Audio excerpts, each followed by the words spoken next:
భారత్ మాతాకి అత్యంత భక్తి శ్రద్ధలతోటి ఈ రోజు నుంచి 9 రోజుల పాటు గణపతిని పూజిస్తాము. ఈ గణపతి నవరాత్రుల ఉద్దేశం మనందరికీ తెలుసు. విఘ్ననాయకుడు అతను మనకొచ్చే కష్టాలను విఘ్నాలను అన్నింటినీ దూరం చేస్తాడు వినాయకుడు. అదేవిధంగా తల్లిదండ్రులను ప్రేమించడము,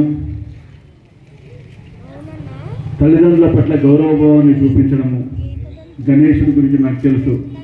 లోకాలన్నీ తిరిగి వస్తే ఎంత పుణ్యం వస్తుందో తల్లిదండ్రుల చుట్టూ ప్రదక్షిణ చేస్తే అంత పుణ్యం అని చెప్పేసి చెప్తారు.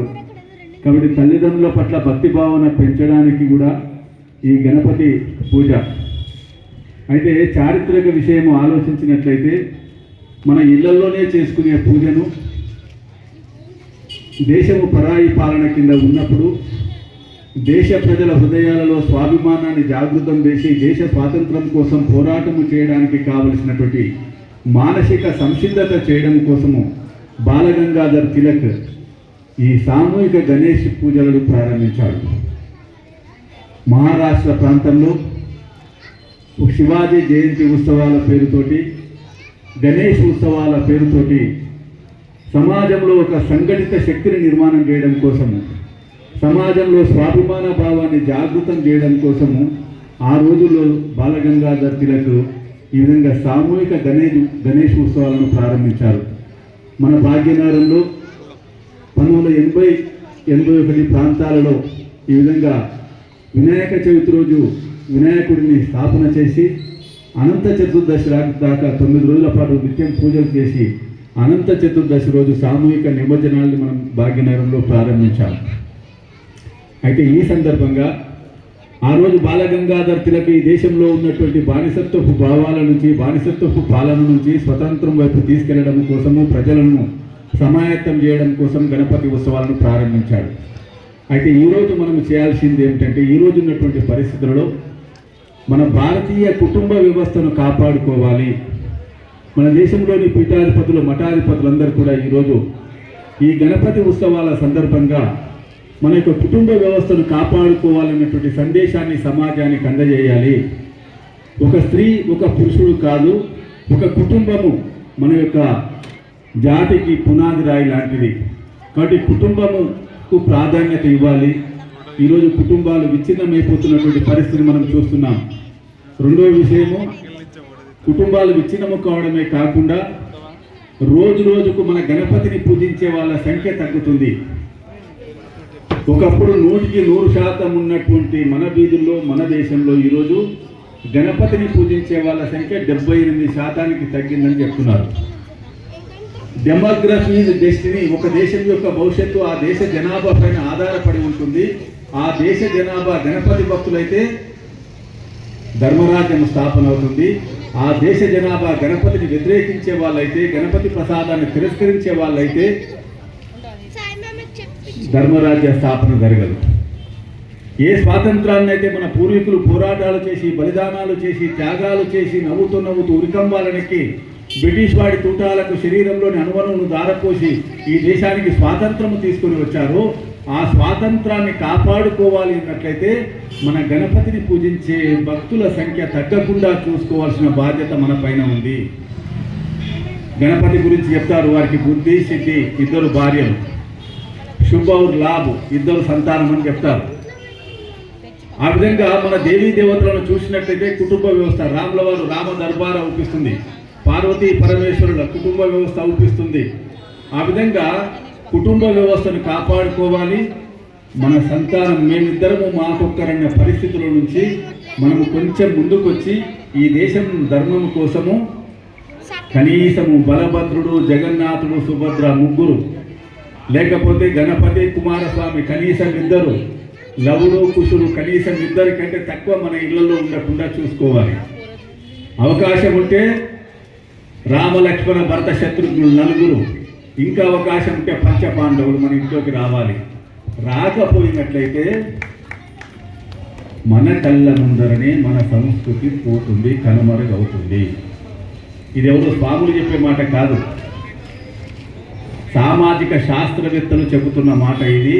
ఇదే పద్ధతిలో కొనసాగినట్లయితే సనాతన సంస్కృతి, సనాతన ధర్మము, సాక్షాత్తు భగవంతుడి చేత బోధించబడిన భగవద్గీత అందించిన ధర్మము మన చేతులతోటి మన చేతిలో మనమే నాశనం చేసుకుంటున్నాం. మేమిద్దరము, మాకొక్కరు, మేమే పిల్లలము, మాకు పిల్లలు వద్దంటున్నారు. మేమే పిల్లలము, మాకు పిల్లలు వద్దు. దాని కారణంగా మరి మన ధర్మం రక్షించబడుతుందా చెప్పండి? కాబట్టి 9 రోజుల గణపతి ఉత్సవాల సందర్భంగా మనమందరం ఒక సంకల్పం తీసుకోవాలి. మేము మా కుటుంబ వ్యవస్థను కాపాడుకుంటాము, పెద్దలను గౌరవిస్తాము, పూజిస్తాము. అదేవిధంగా రాబోయే తరాన్ని తయారు చేయడం కోసం రాబోయే రోజుల్లో కూడా ఇంతే సురక్షితంగా, భద్రంగా గణపతి ఉత్సవాలను నిర్వహించుకోవడానికి కావలసినటువంటి గణపతి భక్తుల సంఖ్య తగ్గకుండా చూస్తామన్న సంకల్పము ప్రతి హృదయంలో రావాల్సినటువంటి అవసరం ఉంది. కాబట్టి స్వాతంత్ర సంగ్రామము లేదు, ఇప్పుడు స్వాతంత్ర పోరాటం చేయాల్సిన పని లేదు. కానీ వచ్చిన స్వాతంత్రాన్ని కాపాడుకోవడం కోసం జరుగుతున్న ప్రయత్నంలో మా ఇంట్లో కూడా కానీ జగన్నాథుడు, బలభద్రుడు, సుభద్ర ఉంటారని చెప్పాలి. 50 ఏళ్ల క్రితం అయ్యప్ప దీక్ష లేవు, హనుమాన్ దీక్ష లేవు, భవాని దీక్ష లేవు, గోవిందమాల లేవు, తిరుపతమ్మ దీక్ష లేవు, శివ దీక్ష లేవు. మన గ్రామంలో, మన వీధిలో 100కి 100% కళ్యాణం అయితే, గణపతి పూజ జరిగితే ప్రసాదం తీసుకునేవాళ్ళ కారా? ఈరోజు ఎంతమంది తీసుకోవడం లేదో మీకు చూడండి. ఇప్పుడు ఈ కార్యక్రమం కోసం కనీసం 10 లక్షలన్న ఖర్చు అవుతుంది. ఇక్కడ మంచిదే చేయాలి, కానీ 10 లక్షల రూపాయలలో మా వీధిలో, మా బస్తీలో గణపతి ప్రసాదం తీసుకొని ఒక 10 కుటుంబాలు ఉన్నాయి. ఆ 10 కుటుంబాలను కూడా గణపతి ప్రసాదం తీసుకునేలాగా చేయడము గణపతి పూజ అవుతుందా కాదా? కాబట్టి లక్షల రూపాయలు ఖర్చు పెడుతున్నాం మనం. కానీ ఎలా ఉందంటే, కుండలో నీళ్లు పోస్తుంటే ఆ చిల్లిపడిన కుండ నిండుతుందా? నీళ్ళు పోస్తుంటే నిండదు కదా. కాబట్టి మనం పూజలు చాలా చేస్తున్నాం, కానీ మన నుంచి దూరమైపోతున్న వాళ్ళ సంఖ్య పెరుగుతుంది. ఆ విధంగా పెరిగినట్లయితే దేశానికి ప్రమాదము, ధర్మానికి ప్రమాదము. కాబట్టి గణపతి ఉత్సవ నిర్వాహకులను కూడా నేను కోరుతున్నాను, ఎంత భక్తి శ్రద్ధలతోటి ఇక్కడ మనం పూజ చేస్తున్నామో, మన వీధిలో, మన చుట్టుపక్కల ఎవరైతే గణపతి ప్రసాదం తినడం లేదో వాళ్ళని తిరిగి తీసుకురావడం కూడా నిజమైన గణపతి పూజ అవుతుంది. ఇది రాబోయే రోజుల్లో ఎట్లయితే బాలగంగాధర్ తిలక్ సామూహిక గణపతి ఉత్సవాలను ప్రారంభించారో, అదేవిధంగా రాబోయే రోజులలో ఈ విషయం పట్ల డెమోగ్రఫీ ఈజ్ డెస్టినీ, ఈ పదం ఏదైతే ఉందో డెమోగ్రఫీ ఈజ్ డెస్టినీ. కాబట్టి ఈ దేశం యొక్క డెస్టినీ ధర్మరాజ్య స్థాపన వైపు తీసుకెళ్ళాలి అనుకున్నప్పుడు మన గణపతి భక్తుల సంఖ్య తగ్గకుండా చూసుకోవడం కోసం మన కుటుంబ వ్యవస్థను కాపాడుకుందాము. మన కుటుంబంలో మన హైదరాబాద్ గురించి చెప్తారు, ఒక చిన్న మాట చెప్పి ముగిస్తాను. ఈ సంవత్సరము 60కి పైగా జగన్నాథ రథయాత్రలు మన భాగ్యనగర్లో జరిగాయట. 60కి పైగా జగన్నాథ రథయాత్రలు. నేను మామూలుగా అడిగాను, ఎక్కువ హైటెక్ సిటీలో 40 పైన జరిగాయట. నేను ఆ సాఫ్ట్వేర్ ఇంజనీర్ మన కార్యకర్తలను అడిగాడు, మీరు జగన్నాథ రథయాత్రలో పాల్గొన్నామండి బ్రహ్మాండంగా అన్నారు. మరి జగన్నాథ రథయాత్రలో ఎన్ని రథాలు ఉంటాయి? 3 రథాలు ఉంటాయి. జగన్నాథుడు ఉంటాడు, బలభద్రుడు ఉంటాడు, సుభద్ర ఉంటాడు. అవునా? మరి జగన్నాథుడికి ఆనందము కలగాలి అంటే మన ఇంట్లో కూడా ముగ్గురు ఉండాలా వద్దా?